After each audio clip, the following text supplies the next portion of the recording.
नियम सार आचार्य भगवान कुंद स्वामी द्वारा रचित गाथा 94। पणिकमणनामधेये सुत्तेजहवणिद्दम पडिकम्मणम् तहणच्चाजो भावहि तस्य तदाहोदि पडिकम्मणम्। आचार्य विशुद्ध सागर जी नियम देशना में इस गाथा को समझाते हुए कहते हैं, भव्य बंधुओं, एक जीव उग्र तपस्या कर रहा है और एक जीव सहज ध्यान में बैठा है। कर्मों का नाश उस तपस्वी की अपेक्षा ध्यानी का हो रहा है। जैसे कोई लकड़ी में जरा सी अग्नि का स्पर्श कराता है तो अग्नि बढ़ती चली जा रही है, उधर लकड़ी की राख होती चली जा रही है। ऐसे ही योगी क्रम से ध्यान करता जाता है और क्रम प्रकृतियों की राख होती जाती है। यही अग्नि धारणा है। ऐसी अग्नि धारणा का ध्यान करते हुए श्रमण चिंतवन में बैठे हुए हैं। 8 कर्मों की राख हो चुकी है।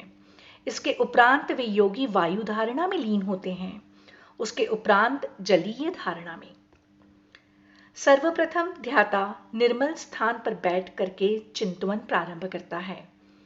महासागर, उसमें विशाल कमल, कमल के ऊपर सुमेरु पर्वत, उसकी चुलिका पर एक सिंहासन पर रखा हुआ है जिस पर स्वयं जाकर विराजमान हो जाता है।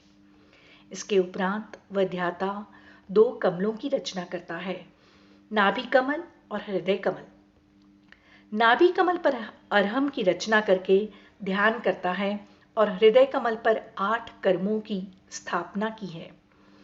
8 पंखुड़ियों से युक्त वह कमल अधोमुखी है। जो हृदय कमल है उस पर वह उल्टा है। 8 पत्तों पर क्रम से ज्ञानावरणादि 8 कर्म लिखे हुए हैं। वह ध्याता ध्यान में बैठता है। अरहम में जो रेफ है उससे चिंगारियां स्फुटित होती हैं।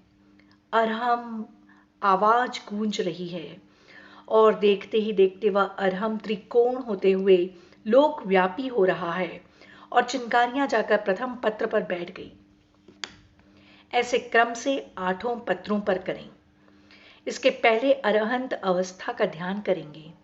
वह अरहंत धारणा पूर्ण देखते ही देखते आकाश में अचानक तूफान प्रकट हुआ। आंधी चल रही है, धूमिल आकार लग रहा है। ये अरहंत अवस्था है। पूर्ण निर्मल नहीं हुए हैं, परंतु जैसे दर्पण पर छाई रज, इसी प्रकार से स्फटिक प्रतिबिंबित है, उस पर राख चढ़ी हुई है। घनघोर काली घटा छाई है। रिमझिम पानी प्रारंभ, मूसलाधार वर्षा हुई। वह स्फटिक शुद्ध आकार लग रहा है। योगी उस आकार को निहारता है। ऐसे चिंतवन में लीन है। 8 कर्म की प्रकृतियां नष्ट हो चुकी हैं। अब मैं अजन्मा, यही आत्मा की अजन्म अवस्था है। अब संसार में जन्म नहीं होगा। जैसे जला हुआ बीज पुनः अंकुरित नहीं होता, ऐसे ही जिसका कर्म जल चुका है वो अब उत्पन्न नहीं होगा। इस प्रकार से वह चिंतवन करता है, ध्यान करता है।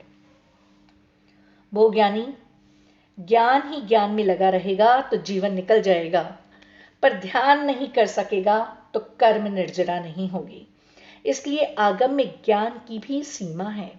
अध्ययन करो, लेकिन अध्ययन के साथ चिंतवन और ध्यान भी करो। ज्ञान तो ध्यान के लिए है। इसी को पद्म प्रबलधारी देव कलश में कह रहे हैं। शुक्ल ध्यान प्रदीपोयम यस्य चित्तालये बभो स योगी तस्य शुद्धात्मा प्रत्यक्षो भवति स्वयं। कलश 124। शुक्ल ध्यान रूपी दीप जिसके चित्त रूपी घट में जल रहा है वही योगी है। उसके शुद्ध आत्मा स्वयं ही प्रत्यक्ष हो जाती है। किसके? जो योगी शुक्ल ध्यान रूपी दीपक को जलाकर अपने निज आलय में बैठा हुआ है, उसके मनीषियों शुद्धात्मा स्वयं प्रत्यक्ष हो जाता है। भोज्ञानी जिसको ध्यान नहीं है, मात्र स्वाध्याय में लगा है। यदि वो चाहता है कि मैं परम शुद्धात्मा को प्राप्त कर लूं, तो स्वाध्याय से आत्मा प्रत्यक्ष नहीं होती। 7 तत्व आदि का अध्ययन ये तो आलंबन है, अशुभ से बचने का एक उपाय है। पंचम काल में सबसे श्रेष्ठ साधना है स्वाध्याय। परंतु परम पारिणामिक भाव को प्रकट करने वाली कोई वस्तु है तो वह ध्यान है। इसके अभाव में कुछ नहीं हो सकता। ज्ञानी आत्माओं ज्ञान भाव में भी कभी कभी कषाय भाव आते हैं। कैसे? मैं ज्ञानी और अध्ययन करूं। ध्यान से अंतरंग में हर्ष प्रकट हो रहा है और बहिरंग में उदारता प्रकट हो रही है, लेकिन पूरे ज्ञान से बाहर में हर्ष प्रकट होता है और अंतरंग में रूखापन आ जाता है। भोज्ञानी, जब तक मान है तब तक भगवान प्रकट नहीं हुए, और जैसे ही मान गया तो भगवान आ गए। पर मान का पर्दा पड़ा हुआ था, भगवान तो अंदर थे। इसी प्रकार से आपके अंदर भगवान है, पर्दा उठा दो। समय सार में कुंद स्वामी ने प्रत्येक अधिकार में पर्दा ही हटाया है। अब संवर प्रवेश कर रहा है, और संवर जहां प्रवेश कर गया वहां मोक्ष शब्द आने वाला है। संवर नहीं है तो निर्मल निर्जरा नहीं है, और निर्जरा नहीं है तो मोक्ष नहीं है। पहले संवर, फिर निर्जरा, फिर मोक्ष। निर्जरा तो निगोदिया में भी चल रही है, लेकिन मोक्ष मार्ग का हेतु संवर उसके पास नहीं है। वो चैतन्य आत्माओं, जिनको अपनी आत्मा को प्रकट करना हो, तो अब समय को समय देना कम कर दो। समय को ही समय देना ज्यादा प्रारंभ कर दो। यदि प्रत्यक्ष आत्मा का अनुभव करना है तो शास्त्र के अध्ययन में समय कम कर दो और आत्म ध्यान को समय ज्यादा देने लगो। आचार्य अमृतचंद्र स्वामी कह रहे हैं कि यदि तूने अभ्यास किया तो हो सकता है कि 6 मास के अंदर तुझे कुछ झलक आ जाएगी, पर वह साधना मौन ही होगी, ये ध्यान रखना। आचार्य अमृतचंद्र स्वामी ने यह स्पष्ट लिखा है कि समयसार की टीका अध्यात्म अमृत कलश में, बाह्य कार्य की सिद्धि के लिए बोलना अनिवार्य है, परंतु स्व कार्य की सिद्धि के लिए मौन होना भी अनिवार्य है। बाह्य कार्य के लिए कुछ सामग्री प्राप्त करना है तो बोलना ही पड़ेगा। स्व कार्य के लिए समस्त सामग्री अंदर ही रखी है, जो बिना बोले ही प्राप्त हो जाती है। वह द्रव्य मूक बनने से नहीं मिलेगा, वह आत्मद्रव्य मौन रहने से ही मिलेगा। इस अधिकार को पूर्ण करते हुए आचार्य भगवंत कह रहे हैं कि शुक्ल ध्यान शुद्धोपयोग के साथ में होता है। धर्म ध्यान में निश्चय और व्यवहार दोनों होते हैं, इसलिए दोनों का कथन किया है। जो शुद्धोपयोग की दशा में जा रहे हैं उनके लिए प्रतिक्रमण विषकुंभ है, पर जिनका अशुभ उपयोग भी नहीं मिट रहा है उनके लिए अमृत कुंभ ही है। ऐसा आचार्य महाराज के कथन का उद्देश्य है। हे योगी, पुरुषार्थ तूने किया, द्रव्य संयम को तूने प्राप्त किया, परंतु आवश्यक नहीं है कि तेरा भाव संयम निर्मल रहे।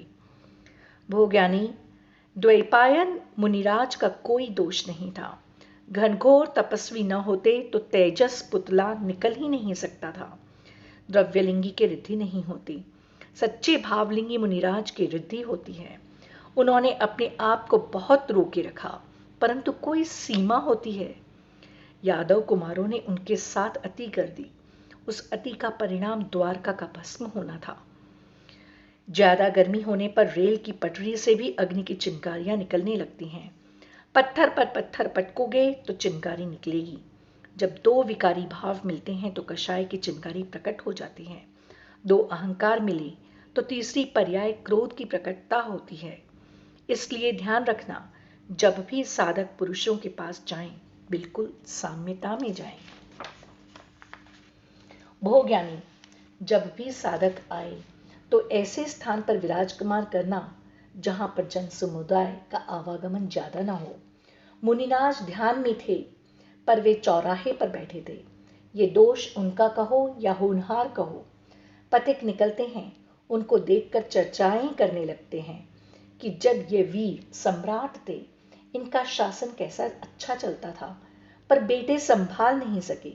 इतना सुनने पर उनकी चिंतन धारा बदल गई। जहां पिच्छी कमंडलू रखा हुआ था, वहां ढाल तलवार दिखने लगी। धर्म ध्यान बदल गया, रौद्र ध्यान प्रारंभ हो गया। सोचने लगे, मैं होता तो ऐसे चक्रव्यूह की रचना करता। राजा श्रेणिक भगवान महावीर से पूछता है कि मुनिराज तीव्र रौद्र ध्यान में लीन हैं, उनकी क्या दशा होगी? बोले, राजन आप जाओ, अगर यही दशा रही तो वो अधोगति भी हो सकती है। कहीं आयु बंद हो गया तो? वह पहुंचा और बोला, स्वामी नमोस्तु नमोस्तु। कहा तो हाथ खींच रहे थे, भ्रिकुटियां तन रही थी, लेकिन अब मुद्रा बदल गई, क्योंकि नमोस्तु शब्द गूंज रहा था। पुद्गल की महिमा देखो, शब्द वर्गणाओं की महिमा देखो। एक वर्गणा ने चक्रव्यूह रच दिया और दूसरी वर्गणा ने चक्रव्यूह नष्ट करके पिच्छी कमंडलू पर हाथ रखवा दिया। किसका भवन, किसका राज्य? यही सब करना था तो राज्य छोड़कर क्यों आया? तुम्हारी ताकत हो तो भी ज्ञानी संभलवा देना, परंतु जले पर नमक मत छिड़कना। भो ज्ञानी, ध्यान से समझना, ध्यान ही बंधक है, ध्यान ही अबंधक है। धर्म शुक्ल ध्यान अबंधक है और धर्म ध्यान के भेष में कहीं आर्द्र रौद्र ध्यान है तो बंधक है। वंदना तूने ऐसे की कि स्वयं भी बंधा और जिसकी वंदना थी उसको भी बांध दिया। महाराज आप चिंता मत करो, मैं आपके साथ हूं। सब साथ छोड़े तब भी अब तुम साथ लाकर क्या करना चाहते हो? भो चैतन्य, ये कहना प्रभु मुझे असाता है। ऐसा उपाय बताओ जिससे आपके साथ हो जाएं। अंतर आया ना? ज्ञानी नमस्कार में भी ध्यान रखता है, वंदना में भी ध्यान रखता है। वो ज्ञानी, जिनवाणी कह रही है कि हे योगी, तेरे दर्शन से मैं योगी बनूं या न बनूं, पर तेरे दर्शन करने से योगी भाव पर श्रद्धा बनी रहे। साधु पुरुष को देखकर साधुता पर श्रद्धा बढ़ जाए। ठेले वाले आम आम चिल्ला रहे थे, आम की सुगंध फैल रही थी। आपका मन नहीं था खरीदने का, पर सुगंध ने खरीदने के लिए प्रेरित कर दिया। जब एक जड़ फल अपनी सुगंध से तुम्हें प्रेरित कर सकता है, तो हे योगी, मेरी ऐसी सुगंध हो कि श्रावक अपने आप साधु बनने को तत्पर हो जाए। यही तत्व दृष्टि है। कभी ऐसा भी होता है कि पैसा होता है तो खरीद लेता। आम अच्छे हैं। यदि उत्तम सहनन होता, शरीर में शक्ति होती, तो हम महाराज बन ही जाते। इतने भाव तो बन गए, ठीक है, पैसा नहीं है इसलिए खरीद नहीं पाए, लेकिन मन में भाव तो आ गए। ये भावों के आम तो छोड़ देना, ये भोगों के आम तो छोड़ देना। जैसी आपको महाराज के दर्शन की लगन लगी थी, ऐसी ही निज दर्शन की लगन लग जाएगी। चिंता मत करो। जिनको लगन लगी है वो नियम से साधु बनेगा, सम्यक दृष्टि होगा तो। कोई टाल नहीं सकता, क्योंकि अर्धपुद्गल परावर्तन के अंदर अंदर उसको मोक्ष जाना ही है।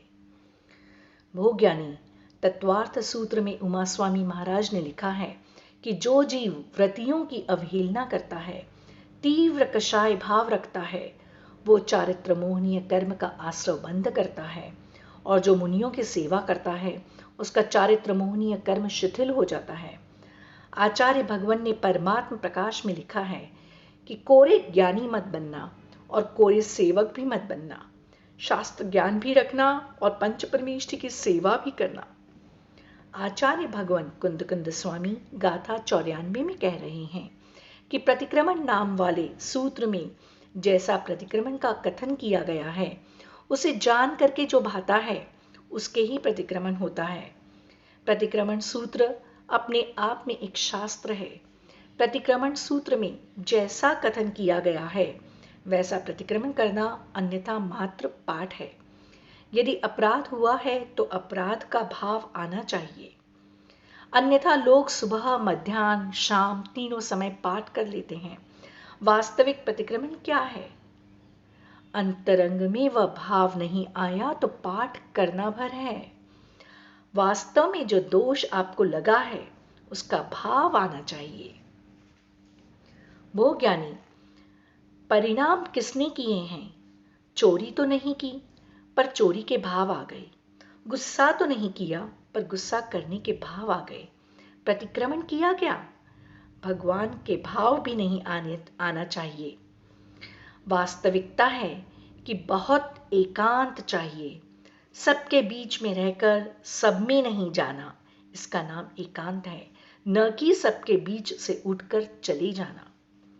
वो ज्ञानी, समर भूमि में हाथी पर बैठे बैठे केशलोच हो गए।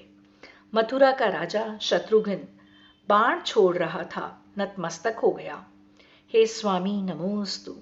एक क्षण पूर्व भाव शत्रु रूप थे और दूसरे क्षण में भाव नमस्कार करने के हो गए। इसलिए शत्रु रूप शाश्वत नहीं है, मित्र रूप भी शाश्वत नहीं है। एकमात्र संत स्वभाव ही शाश्वत है। शत्रु का भी अभाव होता है, मित्र का भी अभाव होता है। वो ज्ञानी, जब तू बाण सहन करने की क्षमता रखता है तो शब्द वर्गणाओं को सहन करने में कितनी शक्ति लगती। जब तक इतना नहीं समझेगा, अपने आप को नहीं संभालेगा, तो कभी भी साधु स्वभाव में नहीं रह पाएगा। सामायिक करेगा तो वर्गणाएं टकराएंगी। इसलिए तत्व दृष्टि रखो। विभाव भाव का अभाव करने का उपाय साधु भाव है, और इस भाव में भी तू विभाव भाव का अभाव नहीं कर पाया। भो ज्ञानी, कर्मों के भार ढोने वाले कूली तुम कितने बार बन चुके हो। अब ये ड्रेस तूने पहन ली है। ये दिगंबर वेश को प्राप्त करके बिना किसी भेदभाव के तू कर्मों की शल्य क्रिया कर दो। अन्यथा जरा भी मलिनता आई, मलिन भाव हुए तो चूक जाओगे। भो चैतन्य आत्मा, तू तो परमेश्वर बनने जा रहा है। तू भेदभाव की दृष्टि को छोड़ दे। आचार्य भगवान व्यवहार प्रतिक्रमण की सफलता को कह रहे हैं। रूढ़ी के अनुसार संलेखना के समय जो सेवा कर रहे आचार्य हैं, वे निर्यापकाचार्य कहलाते हैं। निर्यापकाचार्य के कई अर्थ हैं। दीक्षा गुरु, प्रायश्चित देने वाले, सन्मार्ग में लगाने वाले, उन्हें भी निर्यापकाचार्य कह रहे हैं। जो भटकते मार्ग से किसी जीव को निकाल करके सद्मार्ग की ओर ले जा रहे हैं, उन्हें भी निर्यापकाचार्य कहा है। गुरु बहुत प्रकार के होते हैं। गमक गुरु, विद्या गुरु, शिक्षा गुरु आदि। जो 1 मिनट भी दीक्षा में बड़े हैं, वे भी गुरु हैं, ऐसा मूलाचार में लिखा है। जो निर्यापकाचार्य हैं, वो समस्त आगम के सार असार के विचार में गुणों की समूह से युक्त होते हैं। प्रतिक्रमण का कथन करने वाले सूत्र में व्यवहार ने से कहा। आचार्य प्रभाचंद्र स्वामी ने प्रतिक्रमण त्रयी की टीका में कहा है कि हे मुनिराज, तुम नरक के नारकी और स्वर्ग के देवों की हिंसा का त्याग करो। अब बताओ कि नरक के नारकी को कौन मारने जा रहा है, स्वर्ग के देवों को कौन मारने जा रहा है, और क्या तेरे मारे से वे मरेंगे? सिद्धांत है कि देव और नारकी की अकाल मृत्यु नहीं होती। आचार्य भगवान बोले कि सुनो, आप नरक तो नहीं जा रहे हो, आप स्वर्ग भी नहीं जा रहे हो। आप पद्म पुराण पढ़ रहे थे कि रावण नरक चला गया और वहां उसके दुखों का वर्णन प्रारंभ हुआ। आपके भावों में आया कि अच्छा हुआ नरक गया, दुख उठा रहा है, सीता का हरण किया था। तुमने नरक के नारकी की हिंसा की, भाव हिंसा हुई।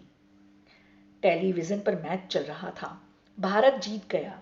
भैया पटाखे फोड़ रहा है, मिठाई बांट रहा है, क्या हो रहा है? क्या मिला आपको? जीत गया तो हर्ष मना रहे हो, हार गया तो रो रहे हो। भो मनीषियों, जहां टेलीविजन होगा न्यूज़पेपर होंगे, वहां विपदा के अलावा क्या होगा। पंचम काल में धर्म ध्यान की भी न्यूनतम परिणति है और तुमने उस समय को टेलीविजन में व्यतीत कर दिया।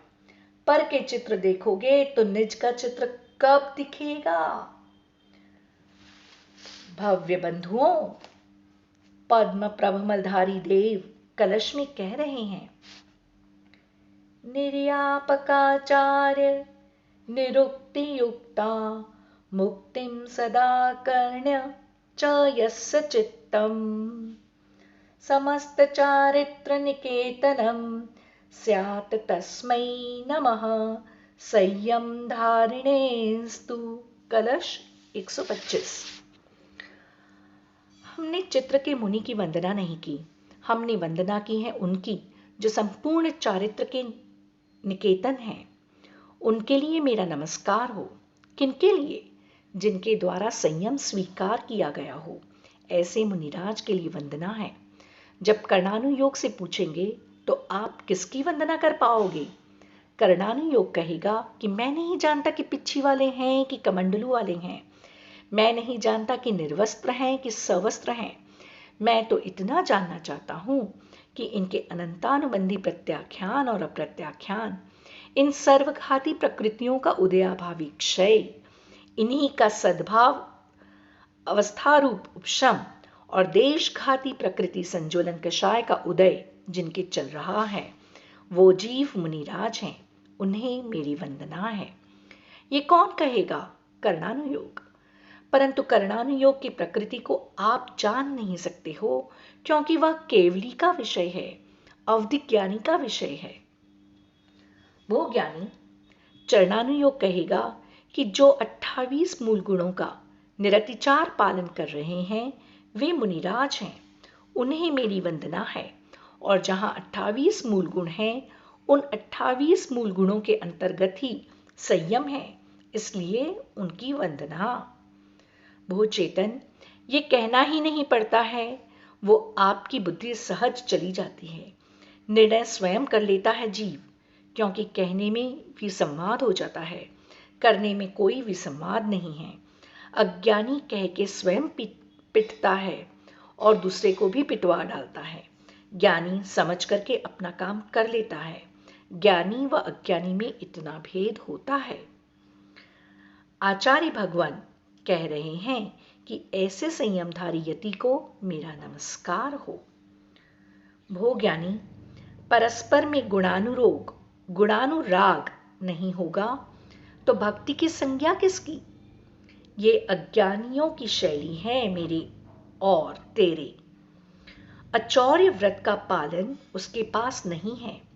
यदि साधक के अंदर मेरा तेरा भाव आ रहा है तो उनके अचौर्य महाव्रत का पालन नहीं है। उमा स्वामी महाराज ने तत्वार्थ सूत्र जी में अचौर्य व्रत की 5 भावनाओं का कथन किया है। सूत्र 6 और 7। शून्यागार विमोचितावास परोपरोधाकरण भैक्ष्य शुद्धि सधर्मा विसंवादाः 5। यदि आप कहीं विराजमान हो और दूसरा मुनि आता है तो आप उसे भगा नहीं सकते हो, ये आगम कह रहा है, क्योंकि उसका हृदय खिन्न होगा। दूसरी बात, भवन पर तुम्हारा स्वामित्व है क्या? यदि स्वामित्व है तो अपरिग्रह महाव्रत कहाँ? और स्वामित्व नहीं है तो आप भगा कैसे रहे हो? किस अधिकार से भगा रहे हो? भो ज्ञानी, यहां कमरे में कोई साधक आकर विराजमान हो जाए तो यह नहीं कहेंगे कि आप यहां से जाओ। बोले क्यों? क्योंकि भवन उसका नहीं है। भवन तो ईंट पत्थर का ही है, परंतु अनुपचरित असद्भूत विजातीय व्यवहार नय से भवन तो सेठ का है। सद्भूत व्यवहार नय से भवन तो भवन है, ईंट चूनी का है। भैक्ष्य शुद्धि का अर्थ होता है जैसे जिनदेव ने यति को 46 दोषों से रहित चर्या करने का संकेत दिया है। छिलते जाएं और कहें हमने तो देखा ही नहीं है, ठीक है, और आहार लेते जाएंगे। यदि आप भिक्षावृत्ति में कोई दोष लगा रहे हो तो तुम्हारे आचौर्य व्रत का पालन नहीं है। बोले, महाव्रत तो आहारचर्या है, उसमें चोरी से क्या संबंध? आहारचर्या के नियम है, अरिहंत देव की आज्ञा है और शासन की आज्ञा का अतिक्रम करना दोष है। यदि खाली पड़े हुए मकान, विमोचितावास, खंडहर, दुर्ग, पाठशाला, धर्मशाला में निवास करते हैं, पर्वत की कंदरा, गुफा आदि शून्यागार है। यति शून्यागार विमोचितावास में बिना पूछे रह सकते हैं। भोज्ञानी धर्मात्माओं का परस्पर में विसंवाद करना ये आचौर्य महाव्रत में दोष है। अरहंत भगवान की आज्ञा है कि वात्सल्य भाव बना के चलो। आपके अंदर वह भाव नहीं आ रहा है, इसलिए आपके महाव्रत का पालन नहीं हो रहा है।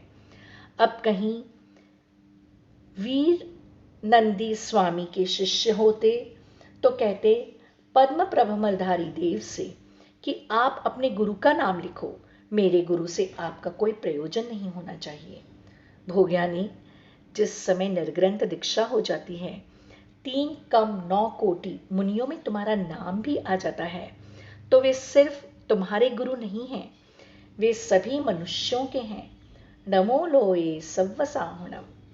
मेरे ही गुरु कहना ये तुच्छ बुद्धि का काम है, विशालता का काम नहीं है। जब तक परिणामों में तुच्छता रहेगी तब तक साम्य भाव नहीं होगा, समदृष्टिपना नहीं, फिर सम्यक चारित्रपना तो संभव होता ही नहीं है। आचार्य महाराज ग्रंथ में बड़ी भक्ति के साथ नमस्कार लिख रहे हैं।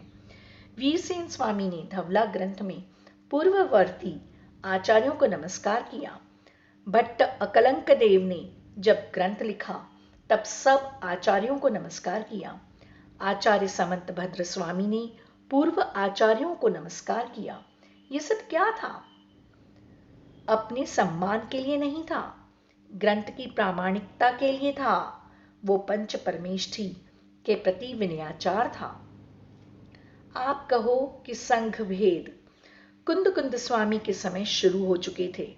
प्राकृत भाषा के ग्रंथ समय सुत्तम के कर्ता आचार्य सिद्धसेन का नाम धवला में आचार्य वीरसेन स्वामी ने बड़े आदर के साथ लिया है, उस ग्रंथ के प्रमाण दिए।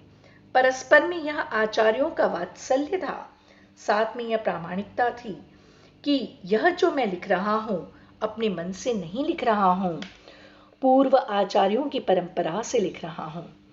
मुनियों के भेदों नामों में कुल शब्द आता है। कुल यानी आचार्य परंपरा। यह आचार्य परंपरा अविच्छिन्न है, इसमें किसी प्रकार का दोष नहीं है। आचार्य देवसेन स्वामी ने पूरे इतिहास का वर्णन किया है।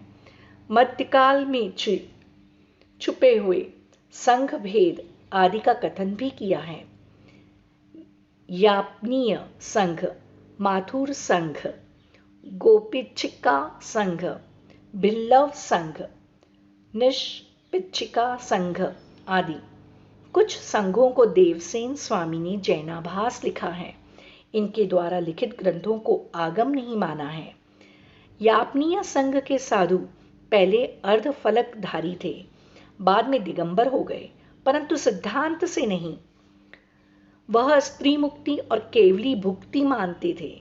दिगंबर भेष में हो तो रहेंगे, पर दिगंबर व श्वेतांबर आमनाओं में समझौता कराना उनका उद्देश्य था। यापनीय संघ में शाक्टायन नामक प्रकांड विद्वान आचार्य हुए हैं। उन्होंने शाक्टायन व्याकरण लिखा जो अत्यंत प्रसिद्ध है। उन्होंने स्त्री मुक्ति और केवली भुक्ति पर भी वृहद ग्रंथ लिखा है। यापनीय संघ का अस्तित्व मूल दिगंबर आमनाय में विलीन हो गया है। आचार्य पद्म प्रभमलधारी देव आचार्य वीर नंदी स्वामी को नमस्कार कर रहे हैं। यह वही वीर नंदी स्वामी हैं जिन्होंने आचार सार ग्रंथ लिखा है। मूलाचार के बाद संस्कृत में चरणानुयोग का सर्वसामान्य महान ग्रंथ है, जिसमें मुनियों के संपूर्ण चर्या का वर्णन है। भगवती आराधना, मरण कंडिका, ये ग्रंथ संपूर्ण चारित्र का कथन नहीं कर पाते हैं, क्योंकि इसमें समाधि की प्रधानता है। आचार्य पद्म प्रभमलधारी देव कह रहे हैं कि जिसके प्रतिक्रमण सदा होता रहता है, ऐसे मुमुक्षु यतीश्वर के सदा प्रतिक्रमण होता है। उनके अणुमात्र भी अप्रतिक्रमण नहीं है। जो वीर नंदी नाम के मुनिराज हैं, सकल संयम के आभूषण स्वरूप हैं, उनके लिए मेरा नमस्कार हो। भोज्ञानी इस प्रकार सुखवीजन रूपी कमलों के लिए सूर्य स्वरूप है। पांचों इंद्रियों के प्रसार से रहित हैं, जिनके पास शरीर मात्र ही परिग्रह है। ऐसे श्री पद्म प्रभमलधारी देव द्वारा विरचित नियमसार ग्रंथ की तात्पर्य वृत्ति नामक टीका में निश्चय प्रतिक्रमण अधिकार नाम का पंचम श्रुत स्कंध पूर्ण हुआ। भगवान महावीर स्वामी की जय। आचार्य विशुद्ध सागर जी महाराज की जय।